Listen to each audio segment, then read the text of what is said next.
Me complace presentar a la doctora Raquel Alonso Pérez, de la cual diré ahora algunas palabras de su biografía, pero que retransmite su charla desde Harvard, en Estados Unidos. Eso es una novedad, porque hasta ahora, como todos saben, o la mayor parte de las conferencias, por no decir todas, se retransmitían desde nuestro país. De tal manera que las nuevas tecnologías nos permiten estos avances y me complace, como digo, presentar a la doctora Raquel Alonso Pérez, licenciada en Ciencias Geológicas por la Universidad de Granada, doctora en Ciencias de la Tierra y de los Materiales en el Instituto Federal Suizo de Tecnología de Zúrich, posteriormente graduada como gemóloga en la Asociación Gemológica de Gran Bretaña, IMEI, y posteriormente, por azares del destino y por su propia voluntad, conservadora del Museo Mineralógico y Geológico de la Universidad de Harvard, desde donde nos va a impartir su charla. En este museo, importantísimo museo, Raquel es responsable del acceso, la enseñanza, la investigación, la educación pública y el desarrollo continuo de las colecciones de ciencias de la Tierra. Es decir, lo que cualquiera de nosotros hubiéramos ambicionado y lo que yo, por suerte y dada mi avanzada edad, he podido hacer a lo largo de mi vida, que también he sido conservador de un museo durante muchos años. Pertenece Raquel a muchas asociaciones importantes, por ejemplo, la Asociación para el Estudio de la Joyería, la Sociedad de Profesionales de los Museos, es editora asociada tanto de GIA, de la Asociación Gemológica Americana, como de GMA, la Asociación Gemológica de Gran Bretaña, y también pertenece a la junta directiva de la Women Jewelry Association, que es una asociación que promueve la participación de las mujeres en gemología y joyería. He dejado esto como último dato porque yo le sugerí o le rogué a Raquel que considerara la posibilidad de dar otra charla sobre un tema que no es tan científico como el que va a exponer hoy, sino más bien de carácter social, que tendría que ver con el papel de la mujer en la gemología. Ella ha trabajado mucho sobre esto y ella, salvo que diga otra cosa ahora, ha accedido a hacerlo, de tal manera que tal vez en el mes de abril o mayo, todavía no hemos precisado la fecha, pues posiblemente tendremos la satisfacción de tener de nuevo a Raquel con nosotros para exponernos un poco el magnífico museo del cual es conservadora y para hablar también del papel de la mujer en la gemología y en la joyería, tema que consideramos muy importante.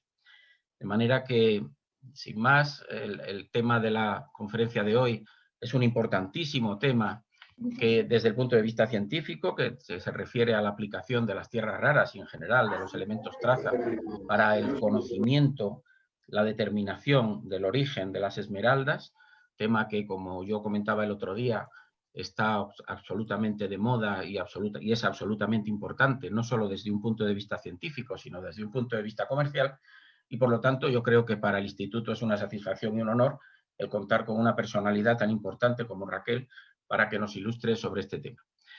Muchas gracias, Raquel, y muchas gracias a todos ustedes por su asistencia. Cuando quieran, pues puede comenzar la exposición. Gracias. Bueno, pues ante todo, muchas gracias, Benjamín, sobre todo al Instituto Gemológico Español por estos ciclos y a ti especialmente por la invitación. Mi nombre es Raquel, en algunas veces me han llamado Esther en el pasado, se lo quería comentar y nada, el tema de hoy va a ser un poco enfocado en el origen, tanto el geológico como el geográfico y en los métodos de estudio de la esmeralda. Va a estar un poco científico, así que espero no perderá mucho, pero luego va a haber tiempo para preguntas y también puedo compartir mi correo de email por si alguien quiere luego contactarme más tarde. Antes de nada me gustaría dar gracias a todos los colaboradores que he tenido a lo largo de estos últimos años trabajando especialmente con piedras preciosas, no solo con esmeraldas, pero también con turmalina y con otros materiales. En especial a James Day del Instituto de Oceanografía de Scripps en California y a Graham Pearson de la Universidad de Alberta en Canadá y a todos los estudiantes, colaboradores que a lo largo de estos años y también a toda la gente que nos ha donado muestras para poder hacer estos estudios, sobre todo a la familia Purolis de Sudáfrica. Y como sé que voy a perder a muchos durante los siguientes 40 minutos de la investigación, de la presentación. Voy a empezar con lo que sería el resumen de la charla. Así que si con algo os podéis quedar durante esta charla, que sea con que las esmeraldas son una cápsula geoquímica, que con la ayuda de diferentes técnicas analíticas y gracias a la complejidad geoquímica de la esmeralda, especialmente la impureza de elementos cromóforos y de elementos traza, podemos examinar su origen geológico, es decir, cómo se forman, y el origen geográfico, de dónde vienen. Así que este es el mensaje bien simple. Perdón.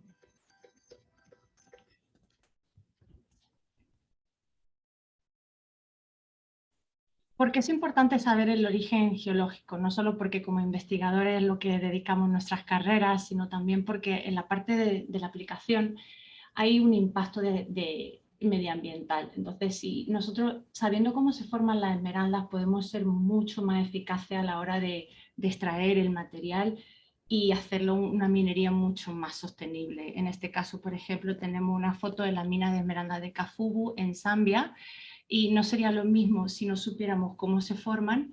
En vez de ser un agujero relativamente pequeño, que es como el que se ve en la foto, serían montones de agujeritos, que es el caso de lo que ha pasado muchísimo en la zona de Colombia, que es la foto que tenéis a mano izquierda, donde ahora, a día de hoy, ya no se puede hacer una minería a cielo abierto, sino una minería en túnel, y eso ha sido un poco gracias a que el estudio de cómo se forman las esmeraldas no puede ser más eficaz a la hora de extraerlas.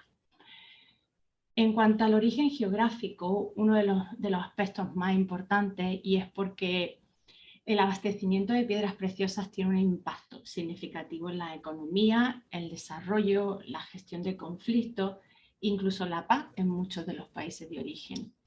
Estas actividades de impacto socioeconómico se encuentran muchas veces en las zonas más frágiles y vulnerables del mundo.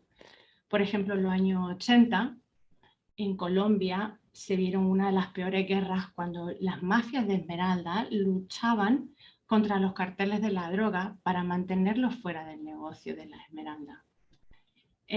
Más recientemente, en el 2009, Campbell Bridges, que es la foto que está ahí abajo de él, es un geólogo escocés que descubrió el granate de la Saborita, fue asesinado en Kenia en un conflicto por los derechos mineros. Y más recientemente, actualmente en Madagascar, la minería ilegal, artesanal y sobre todo menores de edad trabajando en las minas es un problema bastante creciente. En cuanto al nivel del consumidor, lo que seríamos nosotros los que compramos las piedras preciosas, también tiene un impacto porque la falta de método robusto para autentificar el estudio y origen geográfico de las piedras da como resultado informes de laboratorio inconsistentes y por lo tanto no protegen al consumidor. Según esta gráfica, en la que tenemos son datos de la guía de gemas de GemWorld International de este pasado mes de marzo y abril, tenemos que, por ejemplo, una esmeralda, no sé si veis mi ratón, pero una esmeralda de calidad extra fina de Colombia, de un tamaño de 1 a 1,9 quilates, que son 0,2 gramos, puede llegar a costar $9.000 por quilate. Sería la columna en verde. Mientras que una esmeralda de Zambia costaría como unos 1.500, la misma calidad, las mismas características, el mismo color, súper bonito, verde, puede llegar a costar $1.500 más barato. Y ya si nos vamos a otro tipo de zonas, de otras procedencias como Madagascar, Etiopía, Afganistán, todas estas serían dentro de lo que serían los otros orígenes que el rojo y pueden llegar a ser incluso bastante más baratas. Así que el hecho de estudiar tanto el origen geológico como el origen geográfico de las piedras preciosas en general, lo que ayuda es que allá se cree una mayor transparencia a la hora del mercado, pero también a la hora de sistemas más sostenibles de exploración. Empezando un poco por la mineralogía básica, el berilo es un mineral incoloro y la estructura del berilo es un ciclosilicato con una fórmula ideal de berilo, alumino y sílica. Cristaliza en el sistema hexagonal. Su estructura se caracteriza por anillos de 6 miembros de tetraedros de sílice que están unidos lateralmente y verticalmente por octaedros de aluminio. El apilamiento de estos anillos deja unos canales como paralelos al eje C, y en esos canales es donde pueden entrar otros elementos que principalmente van a ser los que creen el color en la mayoría de los berilos. En el caso de la esmeralda es una variedad verde del berilo y la causa del color es debido a impurezas de cromio, hierro y vanadio. La esmeralda son escasas y es debido a que requieren una inusual juxtaposición de fuentes de cuarzo feldespática rica en berilo, como sería la cortineza continental, donde encontramos ese tipo de elementos, con elementos que son más compatibles del manto, como sería el cromo y el vanadio. Entonces tiene dos zonas de las capas dentro de la Tierra que son casi totalmente opuestas y necesitas de las dos para poder formar una esmeralda. Si vemos aquí la gráfica, la tabla que hay aquí abajo, vemos que una esmeralda necesita unas 13.000 partes por millón de berilio para poder formarse, y en una roca máfica solo tenemos como 0.07 partes por millón de berilio. En el caso del cromio, para poder formar una esmeralda necesitamos unas 6.000 partes por millón de cromio, y en una roca de la superficie solo encontramos 190 partes por millón. A pesar de estas características tan inusuales que hacen que se forme una esmeralda, actualmente se encuentran esmeraldas en todos los continentes del mundo, incluso en Antártica. Encontramos esmeralda en Norteamérica, en América del Sur, en África, en Europa, en Asia y en Australasia. Y en cuanto a las edades de formación en tiempo geológico, las encontramos desde el arcaico, que serían 3.000 millones de años, hasta el cenozoico, que son 9 millones de años. Hoy en día, las esmeraldas se han clasificado en función del depósito y distribución relativa a lo largo de la historia de la geológica. Por ejemplo, si nos fijamos en las esmeraldas de Colombia, que son las que vemos a mano derecha en este gráfico en color verde, estas esmeraldas se han formado en una roca de caja sedimentaria y en un ambiente sedimentario. Si nos fijamos, por ejemplo, estas se conocen como el tipo 2B. Las esmeraldas que se han formado en el tipo 1A, que son las rojas que vemos aquí casi en la parte izquierda del diagrama, estas se han formado en un ambiente granítico y como roca de caja, una roca máfica, ultramáfica. En cuestión de edades, la mayoría de los depósitos del tipo 1A se forman alrededor de hace 500.000 millones de años, mientras que las esmeraldas de Colombia son una de las más recientes.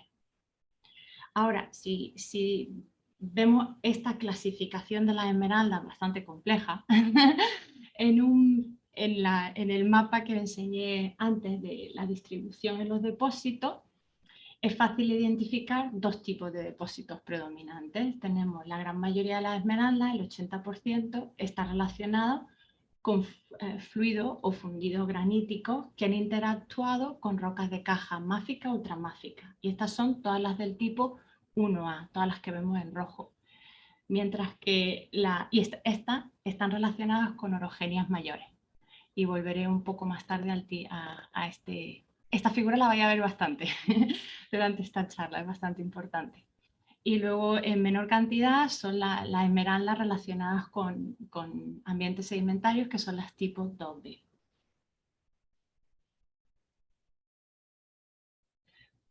Y bueno, para realizar todo este tipo de estudios, lo que hicimos fue recolectar durante unos cuantos años muestras de la mayoría de los depósitos. En total tenemos 20 depósitos a nivel mundial y dentro de cada depósito de diferentes minas, y conseguimos más de 100 muestras gracias a los donadores, gracias a las colecciones del museo que ya teníamos.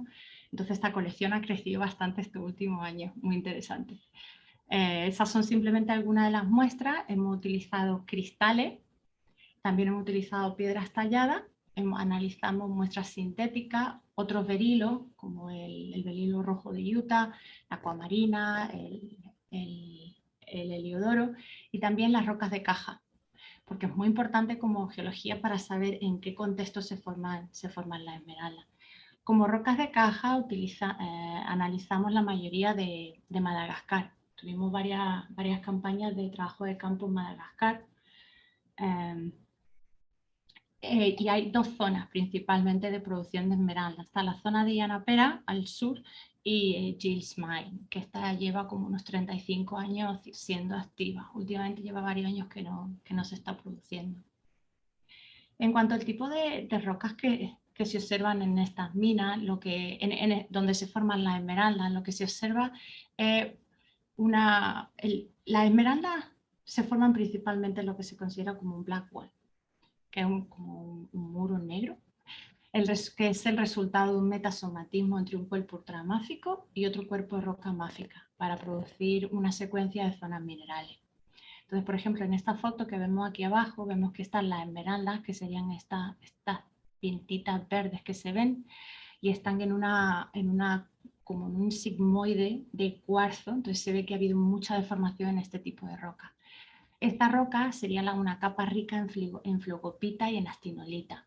Encontramos bismatitas félsicas, pegmatitas que van cruzando toda la secuencia y los esquistos de talco serpentinita. Estos esquistos son lo que sería antiguamente la roca máfica ultramáfica que ha sido metamorfizada. Como geólogo también tenemos la facilidad de que podemos cortar la roca, hacer láminas delgadas y estudiar los minerales con microscopía. Se pueden hacer con diferentes tipos de luces, pero principalmente lo que quería mostrar con esta diapositiva es que se encuentran los neisses felsicos pegmatíticos, son muy ricos en actinolita, en tremolita, en flogopita y alguna cromita, que es donde se encuentra, donde se forman las esmeraldas. Esto nos da una idea de con qué minerales encontramos la esmeralda en la roca de caja.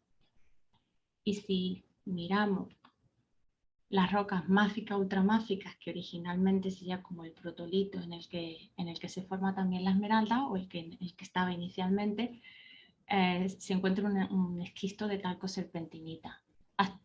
Ha sido metamorfizado y se ve en los relistos porque tenemos ortopiroceno en estas muestras. Entonces, como ya hemos visto, para hacer la geología utilizamos la roca y se puede utilizar muchos diferentes tipos de análisis. Para analizar piedras preciosas estamos un poco limitados porque la idea es utilizar métodos que no son destructivos. Y aparte de utilizar la microscopía óptica, o sea, y esto Benjamín hace un par de semanas dio una charla muy interesante sobre cómo identificar esmeralda en función de las inclusiones. Uno de los métodos también ópticos que se están utilizando en muchos laboratorios, pero es un poco más avanzado, es la espectroscopía de Raman. No voy a entrar mucho en detalle porque no me voy a enfocar hoy en esta parte que es la parte más física de la investigación, pero sí quería decir que esta es una técnica muy potente para poder, y dice muchísimo sobre la estructura de las esmeraldas. Y habría que señalar dos tipos de cosas. Una es que la fluorescencia que pueden producir las esmeraldas y la polarización, que depende de la orientación del cristal. Entonces, imaginaros, este es el instrumento de Raman, que en realidad lo que tenemos es como es un láser, como el láser que se utiliza incluso para ver las estrellas, yo creo que incluso menos potente que eso. Entonces, con ese láser se le manda a la muestra y esa muestra empiezan todos los elementos y los enlaces atómicos empiezan a vibrar. Y esa vibración resulta en este tipo de espectro. Entonces, si se sobreexpone esa vibración, crea fluorescencia. y sería este tipo de espectro que se ve aquí rojo, y entonces va subiendo. Uno de los métodos que hemos visto para poder, para no tener que sufrir la fluorescencia es cambiar de láser, pasar de uno de 532 al 405. Esto también lo comento porque sé que vosotros en el Instituto de Español de Gemología tenéis un Raman. Y la segunda cosa a tener en cuenta a la hora de hacer estudios de Raman en esmeralda, el efecto de la polarización.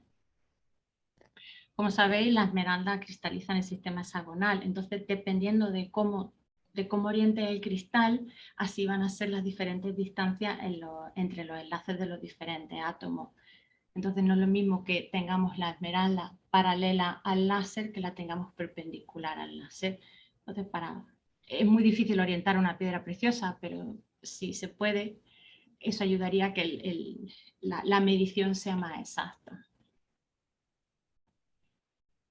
Dije que no quería entrar en detalle, pero sí creo que está muy interesante mencionar esto, porque esto es un espectro, el típico espectro de Raman de esmeralda, muchas de las esmeraldas que hemos analizado.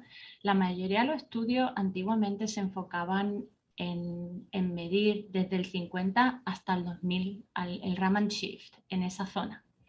Esta zona es muy interesante porque sería la orientación de los silicatos tetraédricos y extraédricos. Pero como nosotros lo que estamos interesados realmente es cómo saber cómo se forman las esmeraldas y sobre todo los fluidos que forman esa esmeralda, y los fluidos se concentran en estos canales porque es donde la estructura puede acomodar las moléculas de agua. Para eso nos tenemos que ir a la zona de los 3600. Cuando hacemos cuando nos enfocamos en esa zona, aquí volvemos a tener el Raman Shift alrededor de los 3600 y esta es la intensidad del Raman, lo que se ve es que con muchos datos sí podemos llegar a ver cómo las esmeraldas de Colombia tienen un pico mucho más intenso después de 3600 y un pico menos intenso antes de 3600, mientras que las esmeraldas de Zambia, de Madagascar, todas las que serían las tipo 1A, la intensidad de los picos es al contrario. Entonces, aunque esta técnica de por sí sola, o sea, el Raman de por sí solo no se puede utilizar para determinar el origen geográfico de una esmeralda, sí se puede utilizar en combinación con otras técnicas, como sería mirar las inclusiones y otras propiedades ópticas de la esmeralda, podríamos decir un poco sobre el origen geográfico. Así que a lo mejor ahí hay algún potencial para el instituto, porque son bastante expertos con la tecnología de Raman.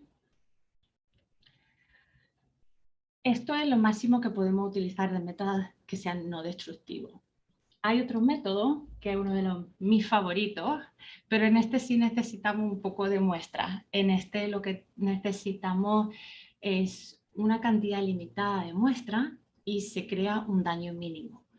Con un punto, o sea, con un láser, se hace un agujero, unas 100 micras, y el material que se ablade, que se extrae por el daño del láser, es el que se analiza. Esta técnica se llama ablación de láser con espectrometría de masa de plasma acoplada inductivamente.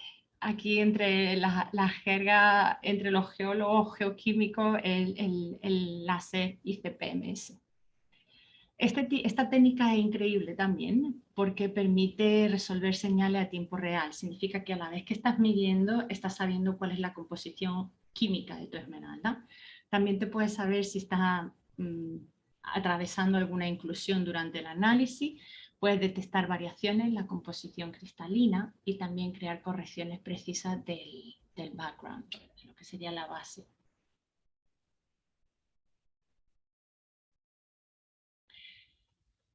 Aparte de eso, es una técnica que te permite analizar casi toda la tabla periódica, excepto los elementos que son más volátiles. Una de las problemáticas de utilizar la ablación de láser es que si diferentes laboratorios gemológicos, geoquímicos, no tienen el mismo instrumento o incluso los mismos estándares, es que los resultados van a ser diferentes, porque tú tienes que comparar los análisis con algunos estándares. Entonces nosotros, como queríamos ver si realmente podemos establecer un origen geográfico en función de los datos del láser, hicimos dos tipos de campaña analítica. Una fue en el Instituto de Oceanografía de Scripps en California y la otra fue la Universidad de Alberta. Los instrumentos son los mismos, pero mientras en uno analizábamos como punto de 100 micras, en el otro hacíamos rasters. Y era que íbamos moviendo la muestra un poco y el láser iba analizando. El problema un poco el problema, todos tienen su limitación y las limitaciones del láser, de la ablación del láser es que la muestra que obtenemos es muy pequeña. Entonces, aquellos elementos que están concentrados en muy bajas concentraciones, en partes por millón, pero de 20 partes por millón, no estamos hablando de 1300, sino de 20, el láser no llega a tener una buena definición, no las puede medir. Entonces, para ello hay que disolver las muestras. Y ya en vez de llamarse láser ICP-MS, se llama solución. Y sí, sacrificamos muchas muestras. Escogimos los cristales que eran los más limpios, los más transparentes, los más perfectos y los disolvimos. De 5 a 20 miligramos de cada muestra fueron disueltos. Entonces así se concentra y podemos analizar los elementos trazantes, que son de los más característicos, no para llegar a conocer el origen geográfico, pero el origen geológico, porque estos elementos son súper particulares, es como una firma del depósito en el que se concentra. El problema, como cualquier técnica, es que cuando hace análisis, cuando hace solución, se pueden incluir algunas inclusiones, pero utilizando elementos mayores y otras técnicas, podíamos ver que análisis no eran buenos o habían sido contaminados, pero por inclusiones. Este tipo de análisis también se hicieron en Scripps, en California. Entonces, volviendo un poco a nuestro tema y es saber cómo se forman a nivel geológico este tipo de esmeraldas, podemos empezar con las esmeraldas. ¿Cuáles son los resultados de este estudio, básicamente, de todo esto que ya he contado?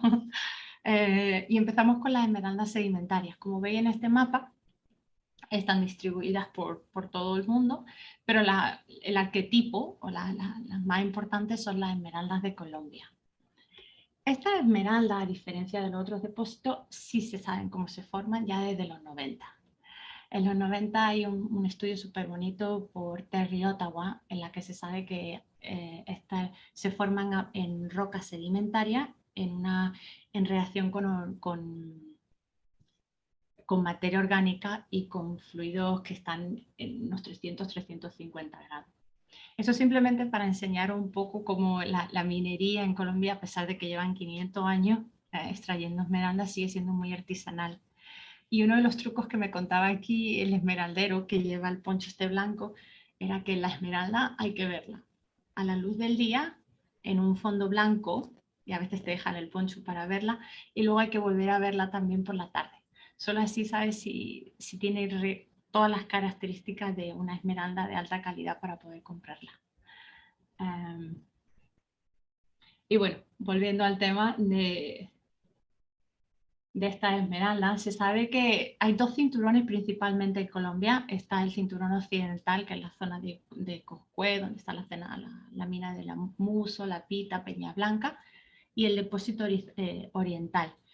Aunque estas edades se cree que se formaron entre 34 y 65 millones de años y pueden que sean diferentes, tenemos datos nuevos en los que se formaron hace 45 millones de años. Así que este conjunto o la geología de esta zona es debida a una subducción con una formación de una cuenca sedimentaria de arco posterior y el abastecimiento de sedimentos de arco andino. Si miramos los resultados que obtenimos con todo esto basado en los elementos traza de solución, en este caso serían los elementos mayores, se ve que a las esmeraldas de Colombia, que son las top B, en este tipo de diagramas donde tenemos el magnesio, el cromio y el hierro, las esmeraldas de Colombia, que son todos nuestros puntos estos verdes, están caracterizadas por un alto contenido en vanadio, cromo, magnesio y bajo en hierro, como se ve en este diagrama. Aquí está el hierro, aquí abajo está el cromio y aquí está el vanadio. Si estudiamos ahora los elementos traza, y aunque este diagrama se llama el diagrama araña, pero no os asustéis mucho, no es tan difícil. Lo que tenemos aquí abajo, en el eje X, los elementos que hemos medido en función de compatibilidad.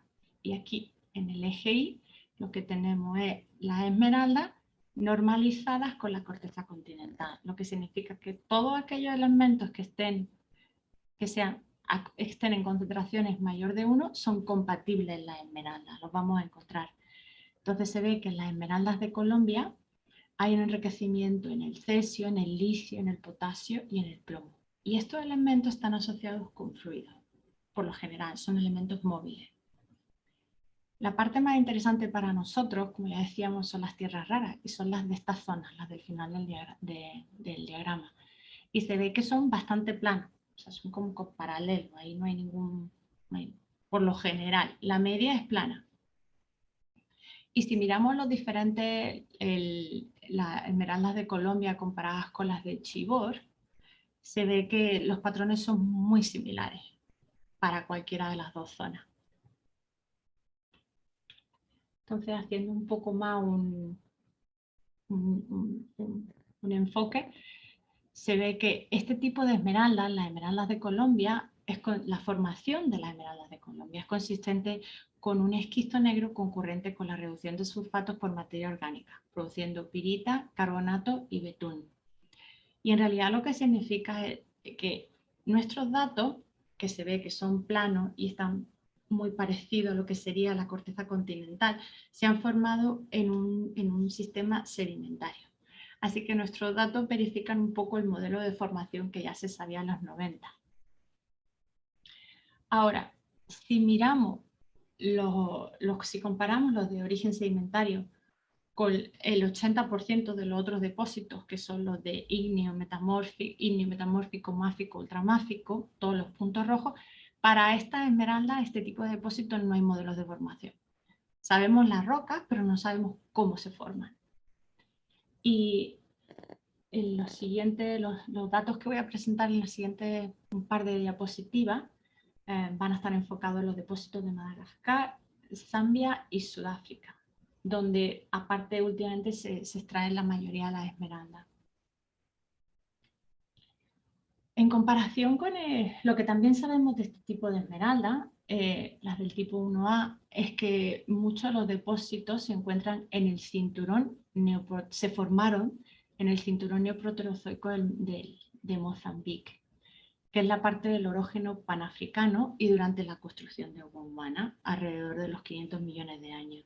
Entonces, este diagrama muestra la distribución de las esmeraldas asociadas con este cinturón.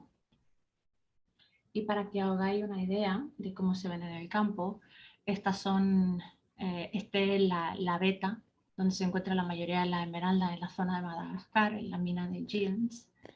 Esta sería el Blackwall que se veía.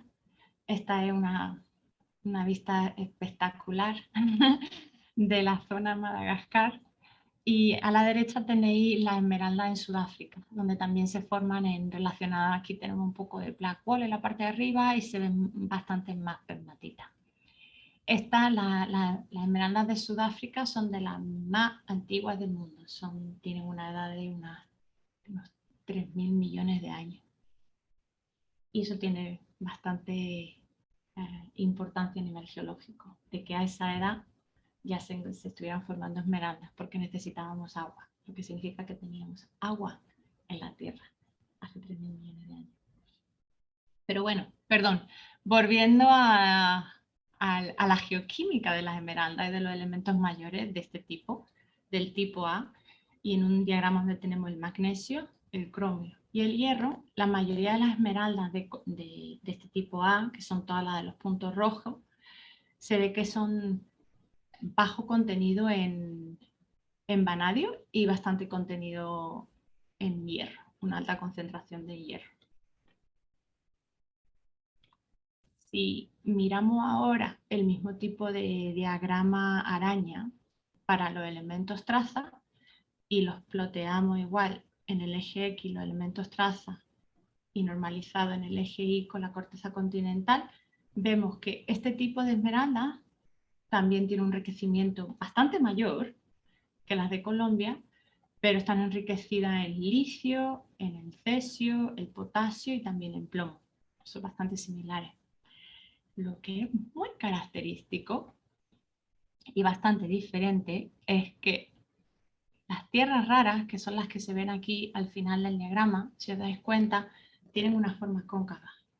Algo le ha pasado a estos elementos que el patrón que están diciendo es que hay un enriquecimiento en esos elementos.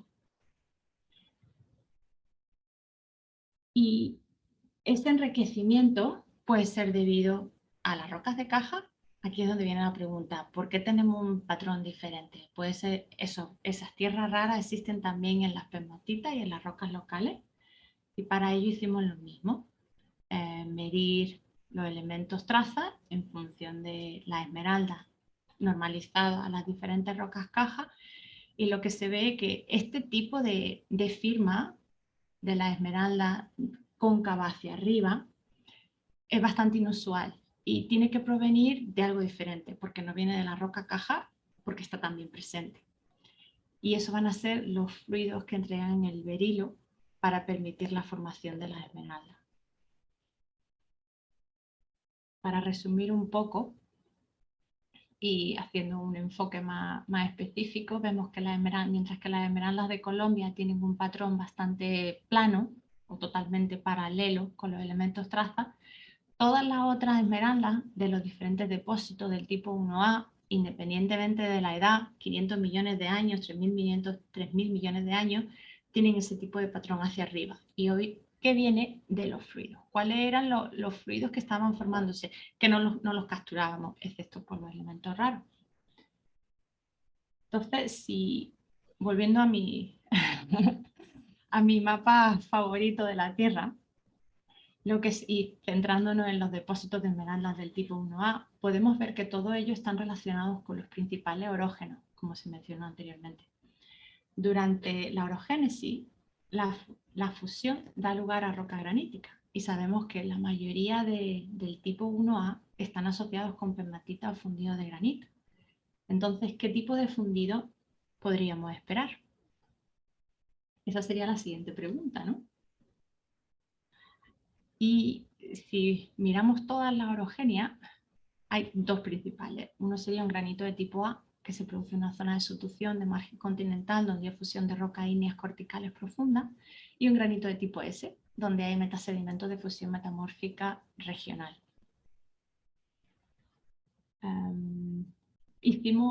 Una vez que sabemos cuáles son los fluidos, los fundidos que nos pueden dar el componente que nos falta para formar la esmeralda, hicimos unos modelos de formación, y bueno, bastante complicado, pero el resumen es que para poder obtener ese tipo de firma hacia arriba que se ve en esos depósitos de la esmeralda, lo que necesitamos es la participación de fluidos magmáticos derivados de un granito sedimentario o supercontinental tipo S, donde el granato y la cordillera ya estaban presentes en la fuente. Así que, dándome un poco un descanso de toda esta gráfica y resultado, y volviendo a lo que sería el principio de esta charla, y es que las piedras preciosas tienen muchísima información. En este caso podemos saber que nos pueden decir cómo eran los procesos de la Tierra durante muchos millones de años.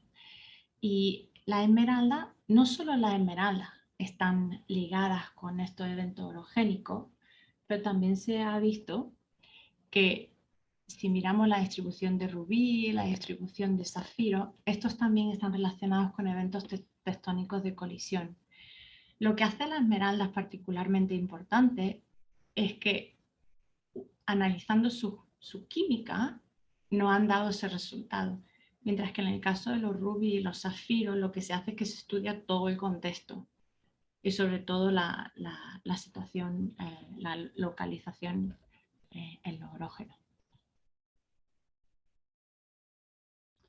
Y entonces una de las principales conclusiones de este estudio ha sido que hay épocas durante la formación de la Tierra donde encontramos la formación de esmeralda, que coincide con la formación de algunas de las fiolitas, donde se encuentra el jade, donde se encuentran los rubí, los zafiros.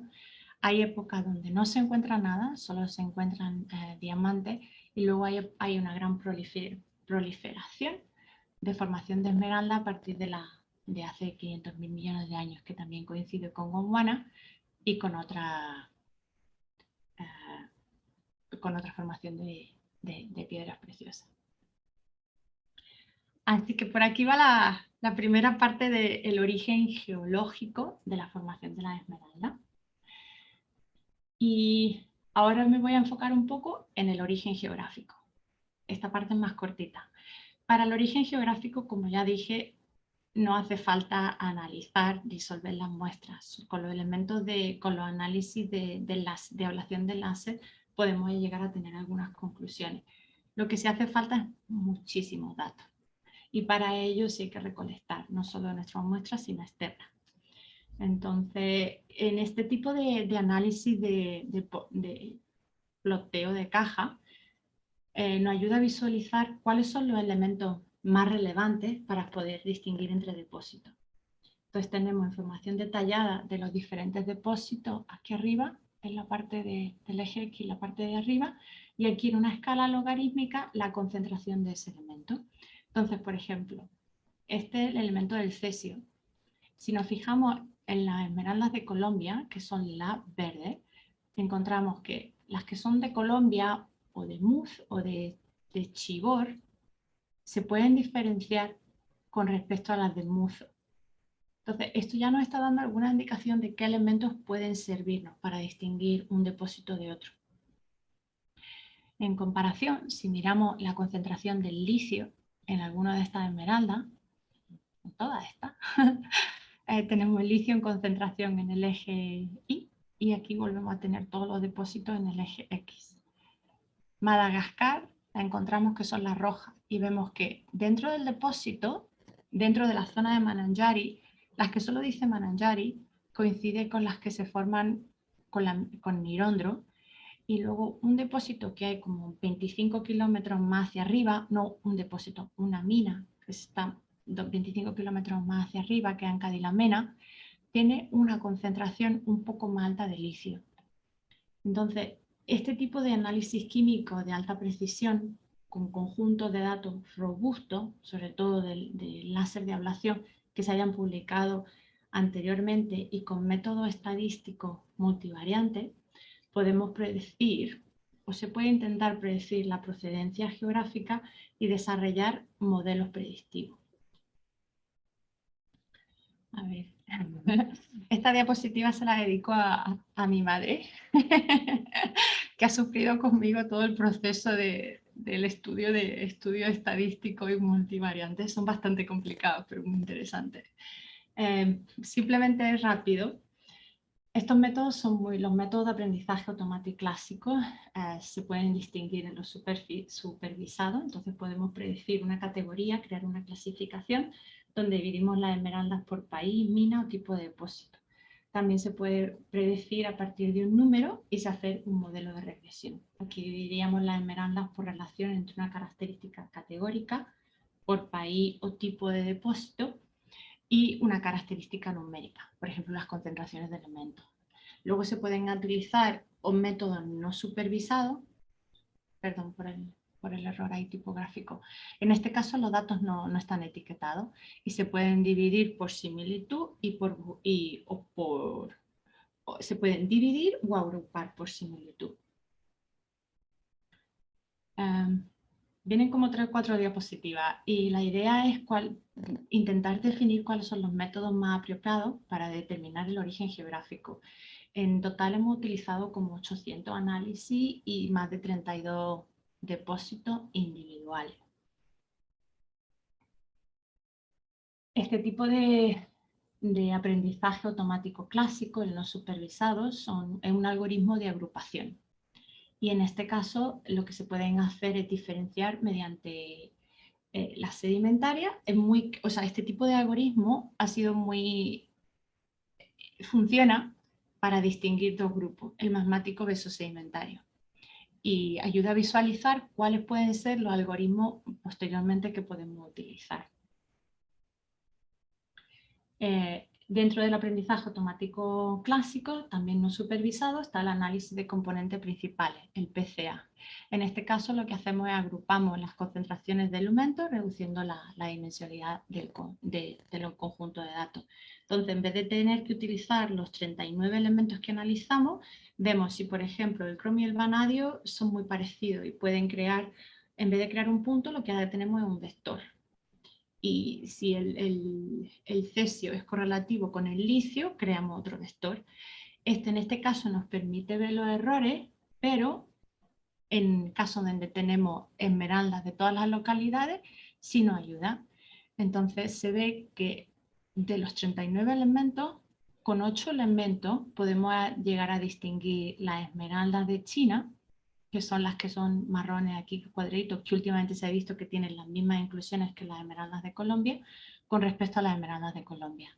Estas esmeraldas, tanto las de China como las de Colombia, son sedimentarias, mismo tipo de inclusiones, con Raman sería muy difícil distinguirlas, pero con este tipo de algoritmo, de análisis multivariado, sí se pueden llegar a definir. Por ejemplo, si vemos las esmeraldas del tipo A, que serían todas las indio magmáticas, estas son más difíciles. Aquí en este caso tenemos las esmeraldas de Madagascar, las del punto rojo, y las esmeraldas de Zambia, que serían los triángulos azules. Veis que casi todas están juntas. Entonces, para esto, lo que necesitamos es otro tipo de algoritmo. Una cosa muy importante cuando hace este tipo de análisis es que no se pueden utilizar análisis que tengan alguna mezcla de inclusiones.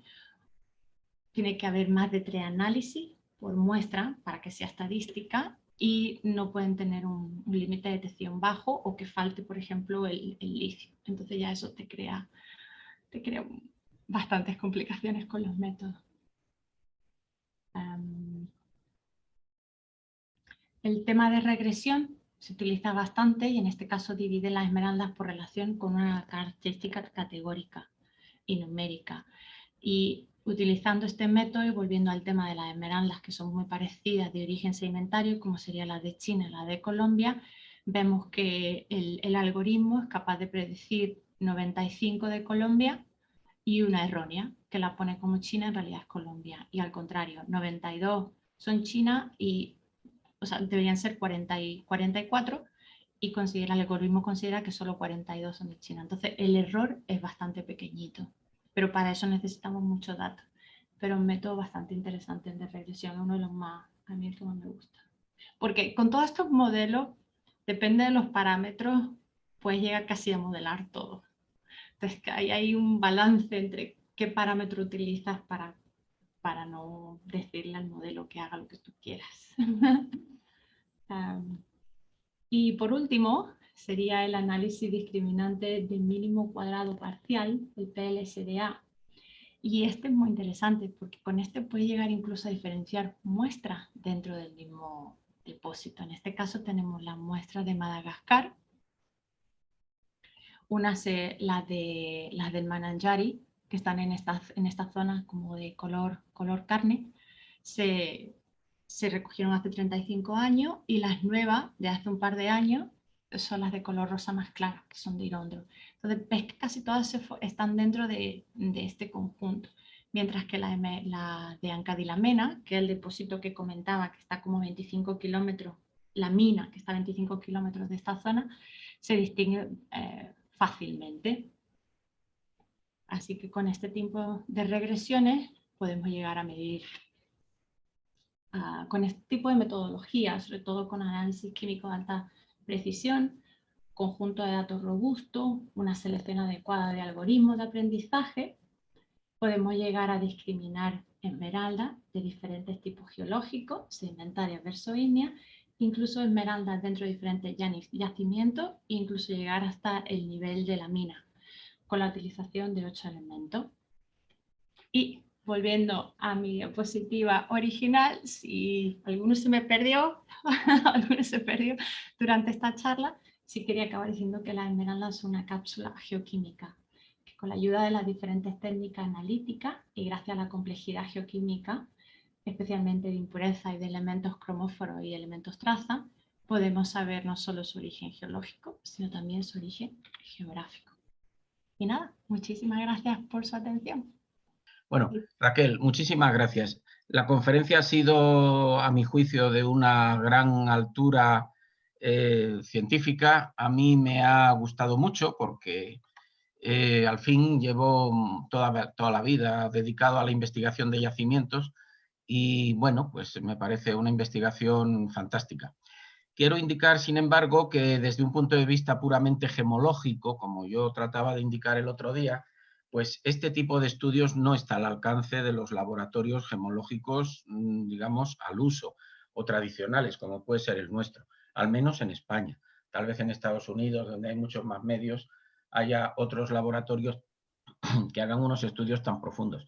Requieren una instrumentación enorme, muy cara, requieren también una cantidad de muestras, tú lo has dicho, muy grande y muy contrastada, porque una cosa es decir que una gema es de Madagascar y otra cosa es saber que es de Madagascar, que eso también requeriría una trazabilidad de la gema, ¿no?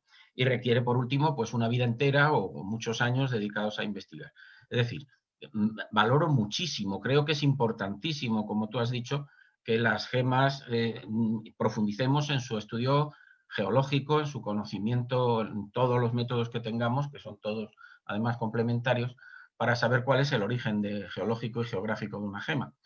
Hacer depender el mercado de que esta gema dicen que es de Colombia y por lo tanto la cobro más cara, pues a mí eso es lo que yo el otro día indicaba que me parece, digamos, atrevido y un poco superficial, porque como tú misma has dicho y lo has explicado magníficamente, los estudios requeridos para confirmar que una gema es realmente de Muzo, de Chivor, de Gachalá, de Peñas Blancas o de cualquier otro yacimiento de Colombia, pues bueno, no es evidente y no se puede justificar solamente con la determinación de unas inclusiones trifásicas, ¿no? Pero vaya, yo creo que tu estudio ha enriquecido mucho yo quisiera transmitir que el Instituto Gemológico no es meramente una institución que hace certificación de gemas y que da cursos, sino que se esfuerza en ampliar los límites de la investigación en materia gemológica y en transmitir pues, opiniones o disertaciones o exposiciones de personas muy cualificadas como tú, que en este caso pues, nos habla de los límites de la investigación actuales en materia, en este caso, tan importante como la esmeralda. Yo estoy enormemente agradecido por tu conferencia, Raquel. Te la agradezco de verdad. Bueno, me presento. Yo soy Gabriel Villalobos, vivo en Madrid y me dedico a las esmeraldas de Colombia porque es un negocio familiar allí de toda la vida. Y igual, quería preguntarte, ¿en el estudio tocaron las euclasias? No, pero me fascinan. Estamos, estamos intentando recolectar algunas, pero sí las vi, sí las hemos visto, pero no las estudiamos. ¿Por qué? ¿Cuál es tu interés? Porque pues yo he ido con los años vendiendo a lo largo del mundo, entonces mucha gente me decía, oye, esmeraldas amarillas, esmeraldas azules, Entonces, claro, las euclasias pues son muy escasas, pero mucha gente me dice, bueno, ¿y por qué encontráis esmeralda azul? Porque entonces yo digo, bueno, son euclasias, salen muy poco, pero realmente es verdad, salen de allí. Y la gente siempre me pregunta, ¿pero qué sabes de la euclasia? ¿Qué? Entonces, pues esa era la pregunta, que si estaban en el estudio también o llegaron a tocar algo de euclasias o algo. No, estamos pensando porque solo hay un par de minas realmente en Colombia que producen la euclasia en asociación con la esmeralda. Y se han descubierto, como tú dices, la mayoría son azules, pero se han descubierto algunas de color amarillo o que tienen menos color, muy interesante. Pero no hemos hecho todavía ningún estudio con la euclasa. Bueno, pues igual luego pues me dejas tu Ujú. correo y así estamos en contacto para más adelante de pronto se pudiera hacer algo con este tema. Es que no sé si lo puedo, si hay una zona donde lo pueda escribir, pero si no, si googlea el Museo de Mineralogía de Harvard, ahí te sale mi contacto. Ok, Listo. gracias. Gracias. Gracias. Sí, sí, buenas. Hola. Raquel, para una pregunta, en este momento, ¿cuál es el mayor productor mundial de esmeraldas? O sea, el que más esté vendiendo o produciendo en este momento. Zambia. ¿Zambia? Ujú. Ok, James, Raquel. James Field.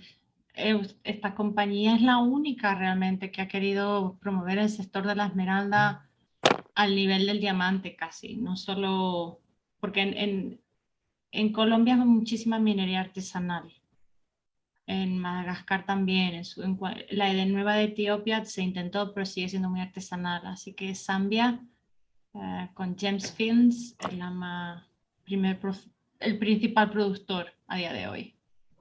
Ok, muchas gracias, Nada. Raquel. Yo quería saber por qué en las esmeraldas de tipo 1, en lo del Raman Ship, el agua pasa de 3600 y en la de tipo 2 no. Está relacionado con las concentraciones de lo alcalino. El sodio. Dentro de la esmeralda, los ejes estos, los verticales, son como huecos, son canales.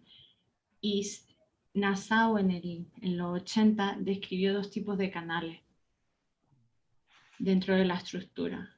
Entonces está el tipo 1 y no sé por qué siempre acaba siendo todo tipo 1, tipo 2 o A1, AB, es bastante complicado la nomenclatura. Pero los del tipo 1 tienen mucho alcalino.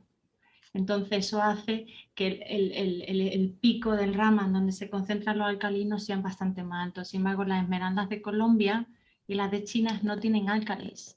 Si tú luego mides la composición, no tienen muy poco de sodio, casi nada de potasio. En cuestión de agua tiene lo mismo, pero va en función de la concentración de los alcalinos en los huecos. Olá, doutora Raquel. Olá. Eu sou do Brasil, eu estudo na Universidade Federal em Diamantina e estou fazendo uma análise de cores em esmeraldas de algumas minas do Brasil.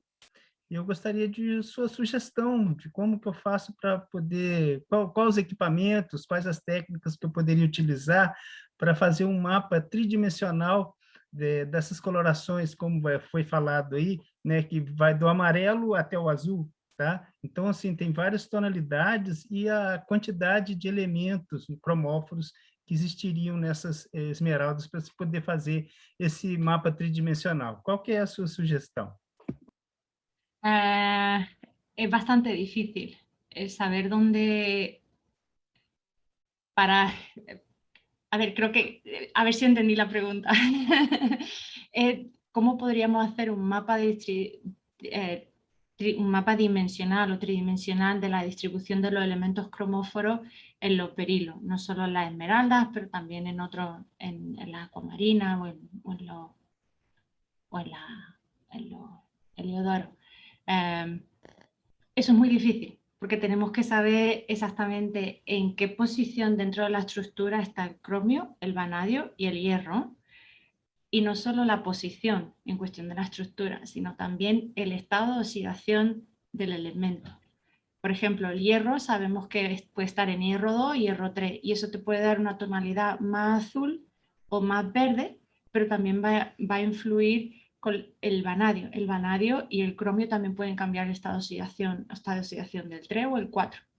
Hay una técnica que se llama el sincrotrón, el SAINS, y ahí lo que se utilizan son los rayos son de electrones, o la técnica de Mohs-Bauer, que eso sí te puede también medir cuál sería el estado de oxidación de los elementos. Entonces son técnicas bastante más complicadas para poder hacer un mapa tridimensional de la composición química de los cromoforos de un berilio. ¿Qué te parece, Benjamín? ¿Lo entendí o te quedaste mirando? Sí, yo creo que sí. Isso mesmo, com certeza, tá? Eu estou tendo até a oportunidade de fazer uma proposta eu creo que para sí. o laboratório de luz síncroton, tá? O Sirius, aqui no Brasil, e gostaria se a senhora pudesse ter uma participação também nessa pesquisa. Topas? Gracias, estamos trabajando, tenemos una propuesta aquí un sincrotrón en Chicago, llevamos ya 2, pero es muy complicada. Es muy complicado. Es muy complicado, no hay estándar tampoco. Para mí toda la parte de geoquímica es así, ahí me defiendo. La parte física, que sería todos los espectros, las valencias, esta oxidación, muy complicada. No es mi especialidad. Sí. Por añadir complicación a la cosa, ¿cómo llegáis a la geocronología? Es decir, para determinar qué tipo de análisis geocronológico a base de uranio torio, a base de otro... ¿Cómo llegáis a estudiar geocronológicamente, aparte de conocer lógicamente la geología de las zonas de subducción antiguas o lo que sea, de los bordes de las plataformas, lo que sea, pero ¿habéis hecho estudios geocronológicos? Tenemos justo un postdoctoral, queremos publicar ese artículo a través del rubidio estroncio. El estudio geocronológico es para saber la edad de la piedra en función de su historia geológica. Lo que se utiliza, el rubidio es bastante radiogénico, entonces es una técnica muy complicada. Yo creo que por eso no hay más estudios de datación de piedras preciosas, por el tema de que aparte que hay que disolver mucho material, claro. Tienes que diferenciar luego si el rubidio o el estroncio, cuál es el radiogénico, cuál es el padre, cuál es el hijo y cuánto porcentaje. Pero sí, y las dos hemos analizado muestras de Sudáfrica y muestras de Colombia y las dos salen lo que sabíamos, o sea que funciona. Las de Colombia nos salen 45 millones de años, que es una media entre los dos cinturones, y las de Sudáfrica salen 2.6. Sí. Y luego un retrabajo en los 500 millones de años. O sea, se ve que se volvieron hay como una aureola en algunas esmeraldas donde se ve que se formaron más tarde. Pero sí, rubidio y estroncio. Te paso el artículo cuando esté un poco interesante. más... Te lo agradezco mucho porque es, bueno, un factor, una complicación más, vamos. Sí. Doctora, muchas gracias por su presentación, felicitaciones y gracias también al Instituto por permitirnos acceder a ella. Yo tengo una pregunta sencilla. Tengo entendido que las esmeraldas pueden ser de origen ígneo o de origen sedimentario. Y cuando hablamos, por ejemplo, de origen ígneo, pues entiendo, ¿verdad?, que se forman a partir de la cristalización de fluidos magmáticos. Pero cuando decimos origen sedimentario, ¿nos referimos a que la roca caja es sedimentaria o a qué nos referimos? Y muchas gracias de antemano y saludos. Yo la saludo desde la Universidad de San Carlos de Guatemala. Un gusto. Exactamente, la roca de caja sedimentaria y los fluidos son sedimentarios. Normalmente son evaporíticos. O sea, todo el sistema en el que se forma la esmeralda sedimentaria está relacionado con roca sedimentaria y fluido evaporítico. Eso nada que ver con fluidos ígneos. Muchas gracias. Nada. Bueno, pues nada, vamos a concluir esta interesante conferencia dando las gracias a todos vosotros por asistir y sobre todo a Raquel por la disponibilidad, por la accesibilidad que ha tenido en querer darnos esta charla y la próxima, que no se la voy a perdonar, para el mes de abril o mayo, que también... Esa es más bonita, esa es más bonita. Esa es más de tipo más accesible, pero sí, también muy interesante, seguro. Y nada más, que espero verles la próxima semana, que ya tenemos la siguiente conferencia, ya todas las semanas tenemos, y nada más. Que pasen muy buena semana y muy agradecido porque sigan este ciclo que hoy ha tenido también muy alta asistencia, lo cual pues me llena de satisfacción. Muchas gracias. Gracias, Benjamín. Adiós. Gracias, Raquel. Adiós. Gracias, una estupenda conferencia, gracias. Gracias.